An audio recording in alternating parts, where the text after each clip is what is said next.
rapatriement qui visait précisément à garantir le respect des droits et de la dignité des migrants haïtiens. Monsieur le Président, nous exhortons les autorités dominicaines à respecter ces accords et à reconnaître la contribution inestimable des travailleurs haïtiens à leur économie. Monsieur le Président, en conséquence, Haïti appelle la Commission interaméricaine des droits de l'homme à accorder une attention particulière à la situation des migrants haïtiens en République dominicaine et à publier un communiqué sur cette question urgente. La migration et les déplacements forcés sont souvent la conséquence de la pauvreté, de la violence et de l'insécurité. En tant qu'État membre de cette organisation, nous avons tous la responsabilité de protéger les droits humains et les libertés fondamentales de toutes les personnes sur nos territoires, sans distinction de leur statut migratoire. Je vous remercie. Nous allons désormais donner la parole aux délégations qui souhaiteraient intervenir à ce sujet. Je sais que la délégation de la République dominicaine a présenté une demande d'intervention, mais elle aimerait attendre après les interventions des autres délégations. Ainsi, si vous souhaitez intervenir à ce sujet, veuillez le faire dès maintenant. La délégation du Canada a la parole, Monsieur l'ambassadeur. Merci, Monsieur le Président. Le Canada tient à remercier tous les intervenants pour avoir partagé leurs perspectives sur cette question extrêmement importante et sérieuse. En travaillant en étroite collaboration avec ses partenaires régionaux, notamment l'Organisation internationale pour la migration, le Canada soutient les efforts visant à réduire la migration irrégulière et à promouvoir des voies de migration sûres et ordonnées et légales. Le Canada est préoccupé par la crise multidimensionnelle en Haïti qui frappe en particulier les plus vulnérables de ce pays. Nous sommes conscients de l'urgence de mettre en œuvre des solutions dirigées par et pour les Haïtiens avec le soutien de la communauté internationale.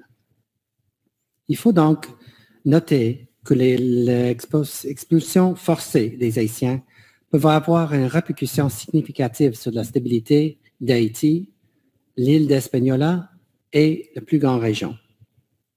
Le Canada encourage la République dominicaine et tous les pays à collaborer avec leurs voisins et les organisations internationales afin de trouver des solutions durables qui respectent les droits de la personne et promeuvent la paix régionale.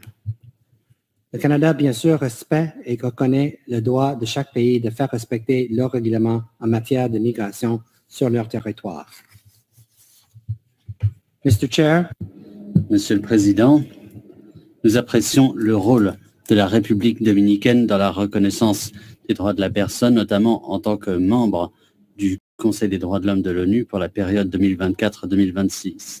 Le Canada appelle la République dominicaine à s'assurer que toutes les expulsions soient effectuées dans le respect de la procédure régulière, dans le respect de la procédure de non-refoulement et en assurant les droits humains, la sécurité et la dignité de toutes les personnes expulsées. Et bien sûr en conformité avec ses obligations au titre des droits de la personne, dont l'article 13 de la Convention sur les droits civiques et politiques. Le Canada exhorte la République dominicaine à respecter ses obligations et à assurer les droits de ces individus, quelle que soit leur nationalité. Le Canada invite également les autorités haïtiennes à aider autant que possible les migrants expulsés de République dominicaine.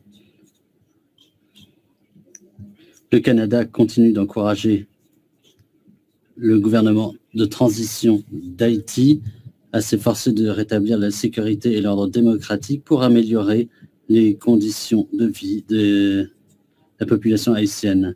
À ce titre, le Canada répète son appel à la communauté internationale d'améliorer la sécurité en Haïti, y compris à travers la MMAS. Les droits humains des personnes en situation d'expulsion doivent être respectés. Chaque personne doit bénéficier de l'intégralité des droits de la personne et être traitée avec dignité et respect. Merci. Je vous remercie, Monsieur l'ambassadeur. Nous donnons désormais la parole à la délégation du Guyana. Monsieur l'ambassadeur, vous avez la parole. Je vous remercie, Monsieur le Président, chers collègues, représentants permanents, Monsieur le secrétaire général, Mesdames et Messieurs les représentants suppléants. Ma délégation est véritablement attristée par les circonstances qui entourent les réunions de cette réunion extraordinaire du Conseil permanent. Nous restons profondément préoccupés par la situation sécuritaire et humanitaire en Haïti.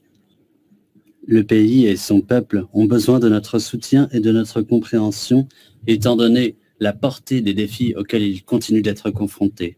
Comme d'autres pays de notre continent, le Guyana est conscient des défis sociaux, économiques et politiques, y compris le besoin urgent de réallocation des ressources pour permettre un accès à des services sociaux comme la santé, le logement et l'éducation, des défis posés par les mouvements transfrontaliers de personnes. Le besoin de survie et de sécurité, toutefois, reste au sommet, aux côtés de du respect de la dignité humaine et des droits de la personne. Les gouvernements ont des obligations envers leurs propres citoyens. Toutefois, il est indispensable de faire preuve d'humanité conformément au droit international pour affronter les défis provoqués par les migrations. Les pays qui accueillent des populations migrantes doivent également bénéficier de davantage de soutien de la part de la communauté internationale. À ce titre, le Guyana plaide pour un renforcement des processus de dialogue avec des actions concrètes au niveau bilatéral, régional et mondial afin de fournir une aide immédiate à nos frères et sœurs haïtiens. Si nous y manquons, cela se ressentira sur la sécurité et la stabilité du continent. Le Guyana accueille avec satisfaction le renouvellement par le Conseil de sécurité de l'ONU de la MMAS sur la résolution 2751. Le soutien du continent à cette mission doit être renforcé si toutefois nous entendons lui donner les conditions du succès. Nous appelons donc tous les États à honorer leurs engagements et à passer leur soutien à l'échelle supérieure. Le peuple haïtien doit avoir toutes les possibilités de créer un pays à même de répondre à leurs besoins, leurs objectifs et leurs aspirations en matière de développement.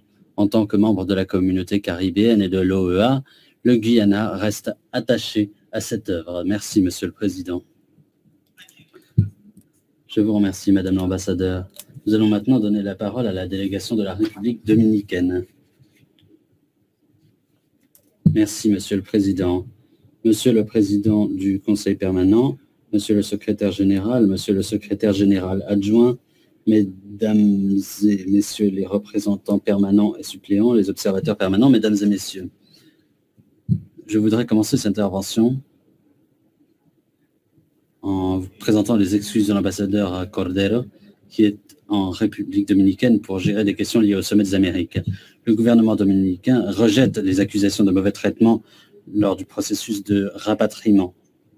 Notre gouvernement prend très au sérieux toute accusation de ce type qui feront l'objet d'enquêtes conformément à la législation en vigueur.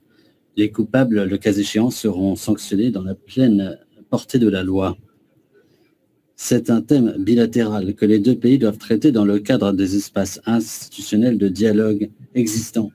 Aborder cela devant ce forum multilatéral ne contribue pas à la construction d'accords pour des solutions durables.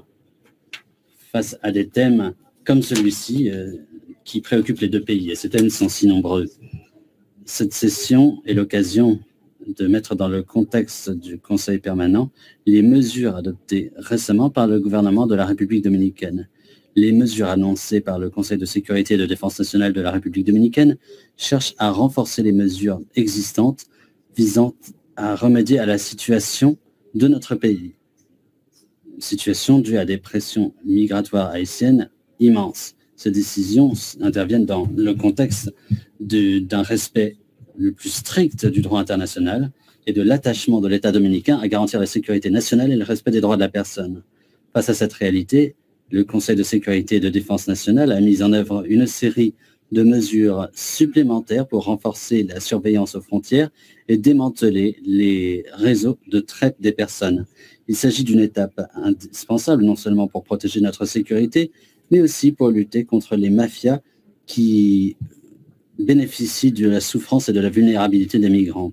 Notre pays a la responsabilité de gérer les flux migratoires conformément à ses besoins internes pour maintenir l'ordre public et la durabilité des biens et services publics.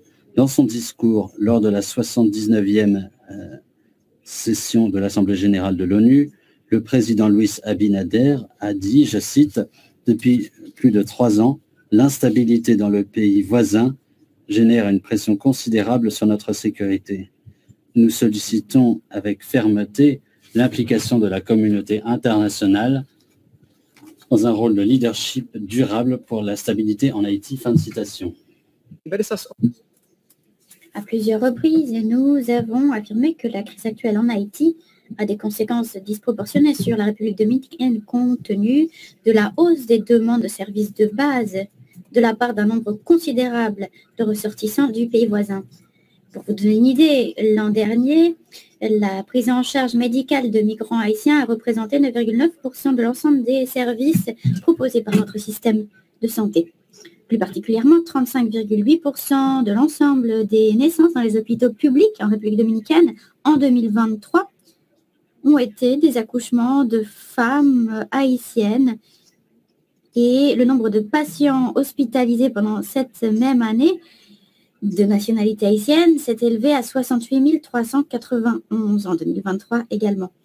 En outre, la République dominicaine garantit également le droit à l'éducation de tous les mineurs, peu importe leur origine nationale. À l'heure actuelle, autour de 146 000 mineurs d'origine haïtienne sont scolarisés dans le système public dominicain, autour de 430